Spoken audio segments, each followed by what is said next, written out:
നമസ്കാരം പ്രിയമുള്ളവരെ. പശ്ചിമേഷ്യയെ സംബന്ധിച്ച് ഒരു സ്ഥലത്ത് സംഘർഷം അവസാനിക്കുമ്പോൾ വേറൊരു സ്ഥലത്ത് സംഘർഷം ഉടലെടുക്കുന്നു എന്ന രീതിയാണുള്ളത്. പ്രത്യേകിച്ചും ഇറാനും ഇസ്രായേലുമുള്ള സംഘർഷം അത് അവസാനിച്ചു കഴിഞ്ഞപ്പോൾ സിറിയയും ഇസ്രായേലും തമ്മിലുള്ള സംഘർഷം ഉടലെടുത്തു. ഇപ്പോൾ അന്തർദേശീയ മാധ്യമങ്ങളിലൊക്കെ നിറഞ്ഞു നിൽക്കുന്ന ഒരു ചർച്ച എന്ന് പറയുന്നത് സിറിയയുടെ കാര്യത്തിൽ ഇറാനും ഇസ്രായേലും വീണ്ടും ഏറ്റുമുട്ടുന്ന ഒരു തലത്തിലേക്ക് നീങ്ങുമോ എന്നതുമായി ബന്ധപ്പെട്ടാണ്. കാരണം സിറിയയിൽ ഇസ്രായേൽ നടത്തിയ വ്യോമാക്രമണത്തിനെതിരെ വളരെ ശക്തമായ ഭാഷയിൽ ഇറാന്റെ ഭാഗത്ത് നിന്ന് വിമർശനമുണ്ടാകുന്നു. പ്രത്യേകിച്ചും ഇറാന്റെ വിദേശകാര്യമന്ത്രി അബ്ബാസ് അറാക്ഷിയാണ് ഈ വിമർശനം ഉന്നയിക്കുന്നത്. അദ്ദേഹം പറയുന്നത് മധ്യേഷ്യയിലെ രാജ്യങ്ങളൊക്കെ ഒന്നിച്ചു നിന്ന് ഇസ്രായേലിനെ എതിർക്കണമെന്നാണ്. കാരണം സിറിയയുടെ പരമാധികാരത്തിന് നേരെ ഇസ്രായേൽ വലിയ കടന്നുകയറ്റമാണ് ഉണ്ടായിരിക്കുന്നത്. സിറിയയുടെ പ്രസിഡന്റിന്റെ കൊട്ടാരത്തിന് സമീപം ആക്രമണം നടത്തിയിരിക്കുന്നു. സിറിയയുടെ സൈനിക ആസ്ഥാനങ്ങളിലേക്ക് ആക്രമണം നടത്തിയിരിക്കുന്നു. അതുകൊണ്ട് തന്നെ ഇസ്രായേലിനെതിരെ ഒരു മുന്നണിയായി നിന്ന് പ്രതികരിക്കണം എന്ന ഒരു പ്രസ്താവന ഇറാനി വിദേശകാര്യമന്ത്രി അബ്ബാസ് അറാക്ഷിയുടെ ഭാഗത്തു നിന്നുണ്ടായിരിക്കുന്നു എന്ന വലിയ വാർത്ത അന്തർദേശീയ മാധ്യമങ്ങൾ ചർച്ച ചെയ്യുന്നുണ്ട്. അദ്ദേഹം സിറിയയിൽ ഇസ്രായേൽ നടത്തിയ വ്യോമാക്രമണങ്ങളുടെ വീഡിയോ ഉൾപ്പെടെ തന്റെ സോഷ്യൽ മീഡിയ പേജുകളിൽ പങ്കുവെച്ചുകൊണ്ടാണ് ഇങ്ങനെ ഒരു ആഹ്വാനം നടക്കുന്നത്. അന്തർദേശീയ നിയമങ്ങൾക്കെതിരാണ് സിറിയയുടെ ഇത്തരം കടന്നാക്രമണങ്ങൾ എന്ന് അദ്ദേഹം അടിവരയിട്ട് പറയുന്നുണ്ട്. അതായത് കൂടുതൽ സംഘർഷഭരിതമായ പ്രസ്താവനകൾ ഇറാന്റെ ഭാഗത്തു നിന്നുണ്ടാകുന്നു, ഇസ്രായേലിന്റെ ഭാഗത്തു നിന്ന് ഇനി ഉണ്ടായേക്കാം. അങ്ങനെ ഇറാനും ഇസ്രായേലും തമ്മിൽ സിറിയയുടെ പേരിൽ വീണ്ടും കൊമ്പ് കോർക്കുവാനുള്ള ഒരു സാഹചര്യം അന്തർദേശീയ മാധ്യമങ്ങൾ ചർച്ച ചെയ്യുന്നുണ്ട്. ഈ അബ്ബാസ് അറാക്ഷിയുടെ പ്രസ്താവനയുമായി ബന്ധപ്പെട്ട് തുർക്കിയുടെ ഭാഗത്തു നിന്നും ഇത്തരം പ്രസ്താവനകൾ ഉണ്ടാകുന്നുണ്ട്. രക്തദാഹിയായ പിശാചായിട്ടാണ് തുർക്കി ഇസ്രായേലിനെ വിശേഷിപ്പിക്കുന്നത്. പ്രത്യേകിച്ചും തുർക്കിയുടെ നിയന്ത്രണത്തിലുള്ള ഒരു ഗവൺമെന്റാണ് ഇപ്പോൾ സിറിയയിലുള്ളത് എന്ന ഒരു കാര്യം കൂടി നമ്മൾ ചർച്ച ചെയ്യേണ്ടതുണ്ട്. എന്തായാലും തുർക്കിയുടെ പ്രസ്താവന അത് നമ്മൾ വളരെ സീരിയസ് ആയിട്ട് എടുക്കേണ്ടതില്ല. തുർക്കി മിക്കപ്പോഴും ഇത്തരം പ്രസ്താവനകൾ നടത്തിയിട്ട് വളരെ സൈലന്റ് ആയിരിക്കുന്ന ഒരു രാജ്യമാണ്. പക്ഷേ ഇറാൻ വളരെ ക്രിയാത്മകമായ ഇടപെടലുകൾ ഒരു വിഷയം സിറിയയിൽ ഉണ്ടായേക്കാം എന്ന രീതിയിലുള്ള വാർത്തകൾ പുറത്തു വരികയാണ്. എന്തായാലും സിറിയയിൽ ഇപ്പോൾ ഇറാനെ പിന്തുണയ്ക്കുന്ന ഒരു ഭരണകൂടമല്ല ഉള്ളത് എന്നതും വളരെ യാഥാർത്ഥ്യമാണ്. എന്തായാലും സിറിയയിലെ ഈ ട്രൂസ് കേന്ദ്രങ്ങൾക്ക് നേരെ, ട്രൂസ് മതവിശ്വാസികൾ താമസിക്കുന്ന കേന്ദ്രങ്ങൾക്ക് നേരെ ആക്രമണം ഉണ്ടായി എന്ന ഒരു ആരോപണം ഉന്നയിച്ചിട്ടാണ് ഇസ്രായേൽ ഈ സിറിയയിലെ പ്രസിഡന്റ് കൊട്ടാരത്തിന് സമീപവും ഒപ്പം സിറിയയിലെ പ്രധാനപ്പെട്ട സൈനിക കേന്ദ്രങ്ങൾക്കു നേരെയും ആക്രമണം നടത്തുന്നത്.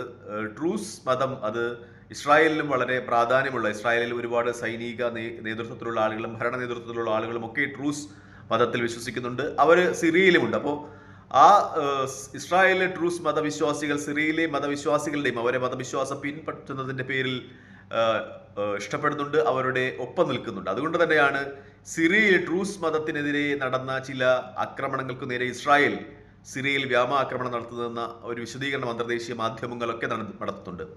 ഈ ബദൂവിയൻ സുന്നി വംശജരും ട്രൂസ് വംശജരും തമ്മിലുള്ള ഏറ്റുമുട്ടൽ, അതിൽ സിറിയൻ സൈന്യം ഇടപെട്ടു. സിറിയൻ സൈന്യം ബദൂവിയൻ സുന്നി വംശജർക്ക് അനുകൂലമായ ട്രൂസ് വംശജർക്കെതിരെ ആക്രമണം നടത്തി. അങ്ങനെ ഒരുപാട് ആളുകൾ കൊല ചെയ്യപ്പെട്ടു എന്ന ഒരു ആരോപണമാണ് ഇസ്രായേൽ സിറിയയിലെ വ്യോമ കേന്ദ്രങ്ങളൊക്കെ സിറിയയിലെ സൈനിക കേന്ദ്രങ്ങളൊക്കെ ആക്രമിക്കുന്നതിന് ഒരു ന്യായീകരണമായി പറയുന്നത്. പക്ഷേ ഇപ്പോൾ മുഹമ്മദ് ഷറ സിറിയൻ പ്രസിഡന്റിന്റെ ഭാഗത്ത് നിന്ന് ഒരു വിശദീകരണം ഉണ്ടാകുന്നത് എന്തെന്ന് വെച്ചാൽ, ഈ സുബൈദ പോലുള്ള സിറിയയിലെ ട്രൂസ് കേന്ദ്രങ്ങളിൽ നിന്ന് സിറിയൻ സൈന്യത്തെ സിറിയൻ ഗവൺമെന്റ് പിൻവലിക്കുന്നു, പകരം അവിടെ ഇനി ട്രൂസ് സൈന്യമായിരിക്കും ഉണ്ടാകുക. അതായത് അങ്ങനെ ഒരു ആരോപണം ട്രൂസ് വംശജർക്ക്, സിറിയയിലെ വംശജർക്ക് എന്തെങ്കിലും തിരിച്ചടി അല്ലെങ്കിൽ എന്തെങ്കിലും ഉപദ്രവം സിറിയയിലെ ഔദ്യോഗിക സൈന്യത്തിന്റെ ഭാഗത്തു നിന്നുണ്ടാകുന്നുവെങ്കിൽ അത് ഇല്ലാതാക്കുവാൻ അദ്ദേഹം അവിടെ നിന്ന് സൈന്യത്തെ പിൻവലിക്കുന്നു. ഒപ്പം ട്രൂസ് സൈന്യമായിരിക്കും ആ പ്രദേശം നിയന്ത്രിക്കുക എന്ന രീതിയിലുള്ള വാർത്തകളാണ് പുറത്തു വരുന്നത്. ഒപ്പം സിറിയയിലെ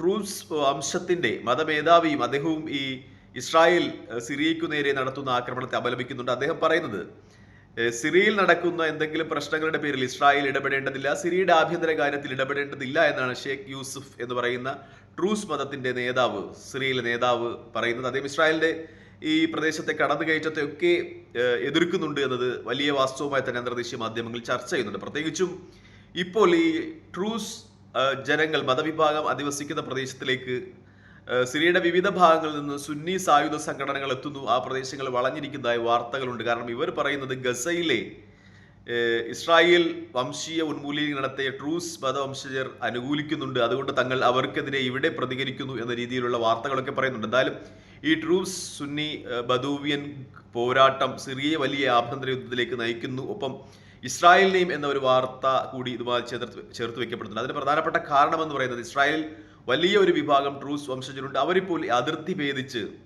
സിറിയയിലേക്ക് കടക്കാൻ ശ്രമിക്കുന്ന ഒന്നാണ്. കാരണം സിറിയയിൽ ഏറ്റുമുട്ടുന്ന ട്രൂസ് വംശജർക്കൊപ്പം, കാരണം അവിടെ ട്രൂസ് വംശജരുടെ പ്രദേശങ്ങളൊക്കെ സുന്നി വംശജരായ ബദൂവിയർ വളഞ്ഞിരിക്കുകയാണ്. അപ്പോൾ അവർക്കൊപ്പം ചേർന്ന് അവരെ സംരക്ഷിക്കുന്നതിന് വേണ്ടി പോരാടാൻ ഇസ്രായേലിൽ നിന്ന് ട്രൂസ് വംശജർ സിറിയയിലെത്താൻ ശ്രമിക്കുന്നു. അതിർത്തി ഭേദിച്ച് അവർ സിറിയയിലേക്ക് കടക്കാൻ ശ്രമിക്കുന്നു. അങ്ങനെ ഇസ്രായേലി സൈന്യം അതിനെ എതിർക്കുന്നുണ്ട്. ഇസ്രായേലി സൈന്യം പറയുന്നത് സിറിയയുടെ ആഭ്യന്തര കാര്യമാണ്, നിങ്ങൾ അതിർത്തി കടന്നു പോകുന്നത് വലിയ പ്രശ്നങ്ങൾക്ക് കാരണമാകുമെന്ന് പറഞ്ഞ് അതിർത്തി പ്രദേശങ്ങളിൽ ഇസ്രായേലി സൈനികരും ഈ ട്രൂസ് വംശജരും തമ്മിലുള്ള ഏറ്റുമുട്ടൽ ശക്തമാകുന്നു എന്ന വാർത്തയും പുറത്തു വരുന്നതാണ്. എന്തായാലും ഈ ട്രൂസ് വംശജരും ഒപ്പം ഈ സുന്നി ബദൂവിയൻ വംശജരും തമ്മിലുള്ള പോരാട്ടം ഇസ്രായേലിനെയും ഒപ്പം സിറിയയും വലിയ ആഭ്യന്തര പ്രശ്നങ്ങളിലേക്ക് കൊണ്ടുപോയി എത്തിക്കുന്നു എന്ന വലിയ വാർത്ത തന്നെ അന്തർദേശീയ മാധ്യമങ്ങളൊക്കെ ചർച്ചയാണ്. ഈ അവസരത്തിലും ഗസയിൽ ഈ അവസരം ഉപയോഗിക്കുന്നുണ്ട് ഇസ്രായേൽ. കാരണം ലോകത്തിന്റെ ശ്രദ്ധ ഇപ്പോൾ സിറിയയിലേക്കാണ്. ട്രൂസ് വംശജരും ഒപ്പം ഈ സുന്നി ബദൂവിയൻ വംശജരും തമ്മിലുള്ള പോരാട്ടത്തിലേക്ക് ലോകം ശ്രദ്ധ കേന്ദ്രീകരിച്ചിരിക്കുമ്പോൾ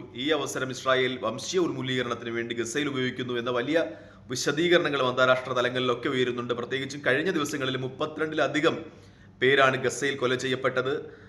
2 ഇസ്രായേലി സൈനികർക്ക് വളരെ ഗുരുതരമായ പരിക്കേറ്റു എന്ന വാർത്തയും പുറത്തു വരികയാണ്. മിക്കപ്പോഴും ഇത്തരം ആക്രമണങ്ങൾ നടക്കുന്നത് ആഹാരം വാങ്ങിക്കുവാൻ വേണ്ടി ക്യൂ നിൽക്കുന്ന സ്ഥലങ്ങളിലാണ്. മിക്കപ്പോഴും ഇസ്രായേൽ സൈന്യം പറയുന്ന ഒരു ന്യായീകരണം എന്ന് പറയുന്നത് അക്രമാസക്തരായ ജനക്കൂട്ടത്തിനു നേരെ ആക്രമണം നടത്തി എന്നാണെങ്കിലും ടൈംസ് ഓഫ് ഇന്ത്യയൊക്കെ പറയുന്ന റിപ്പോർട്ടുകൾ അനുസരിച്ച് മിക്കപ്പോഴും ആഹാര പദാർത്ഥങ്ങൾ വാങ്ങുന്നതിന് അവിടെ ക്യൂ നിൽക്കുന്ന ജനങ്ങൾക്കിടയിലേക്കാണ് ഇത്തരം ആക്രമണങ്ങൾ നടത്തുന്നത്. മറ്റൊരു വാർത്ത കൂടി അന്തർദേശീയ മാധ്യമങ്ങളൊക്കെ റിപ്പോർട്ട് ചെയ്യുന്നത് അബൂ ഉബൈദ, അതായത് ഗസയിൽ ഹമാസിന്റെ വക്താവ്, അദ്ദേഹം കൊല ചെയ്യപ്പെട്ടതായ വാർത്തകൾ ചില ഊഹാപോഹങ്ങൾ കഴിഞ്ഞ ദിവസമൊക്കെ പ്രചരിപ്പിക്കപ്പെട്ടിരുന്നു. പക്ഷെ കഴിഞ്ഞ ദിവസം അദ്ദേഹം മാധ്യമങ്ങൾക്ക് മുന്നിൽ പ്രത്യക്ഷപ്പെട്ടു എന്ന ഒരു വലിയ വാർത്തയും അന്തർദേശീയ മാധ്യമങ്ങളൊക്കെ പശ്ചിമേഷ്യൻ സംഭവ വികാസങ്ങളുമായി ബന്ധപ്പെട്ട് വിശകലനം ചെയ്യുന്നുണ്ട്. എന്തായാലും പശ്ചിമേഷ്യയിലെ കാര്യം നമ്മൾ എടുത്തു നോക്കുകയാണെങ്കിൽ സംഘർഷത്തിന്റെ ഒരു പാരമ്യതയിലാണ് ഇപ്പോഴും. ഒരു പ്രദേശത്ത് സംഘർഷം അവസാനിക്കുമ്പോൾ മറ്റൊരു പ്രദേശത്ത് സംഘർഷ സാധ്യത പൊട്ടിപ്പുറപ്പെടുന്നു എന്നതാണ് ഏറ്റവും വലിയ വാസ്തവം. പ്രത്യേകിച്ചും ഇപ്പോൾ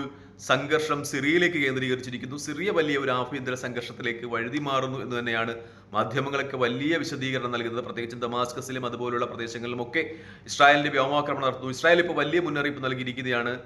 ഈ ആക്രമിച്ചതല്ല, ഇതിനേക്കാളും വലിയ ശക്തമായ ആക്രമണങ്ങൾ സിറിയക്കെതിരെ ഉണ്ടാകും എന്ന വലിയ ഒരു പ്രഖ്യാപനം ഇസ്രായേൽ നടത്തുകയാണ്. ഒപ്പം സിറിയയുടെ ഭാഗത്തു നിന്നും സിറിയൻ പ്രസിഡന്റും അവരുടെ സൈന്യത്തോട് സജ്ജമായിരിക്കുവാൻ ആവശ്യപ്പെടുന്നു എന്ന വാർത്ത അന്തർദേശീയ മാധ്യമങ്ങളൊക്കെ വലിയ പ്രാധാന്യത്തോടു കൂടി തന്നെ ചർച്ച ചെയ്യുന്നുണ്ട്. എന്തായാലും പശ്ചിമേഷ്യയെ സംബന്ധിച്ച് സംഘർഷ സാധ്യത വർദ്ധിക്കുന്നു എന്നതിനാണ് ഈ അവസരത്തിൽ ഏറ്റവും പ്രധാനപ്പെട്ട വാർത്ത. തൽക്കാലം ഈ വാർത്തയുമായി വിടവാങ്ങുകയാണ്. മറ്റൊരു വീഡിയോയുമായി കാണുന്നവരെ നന്ദി, നമസ്കാരം, ജയ് ഹിന്ദ്. വീഡിയോ ഇഷ്ടപ്പെടുന്നുണ്ടെങ്കിൽ ലൈക്ക് ചെയ്യുക, ഷെയർ ചെയ്യുക, കമന്റ് ചെയ്യുക. മറ്റൊരു വീഡിയോയുമായി കാണുന്നവരെ ജയ് ഹിന്ദ്.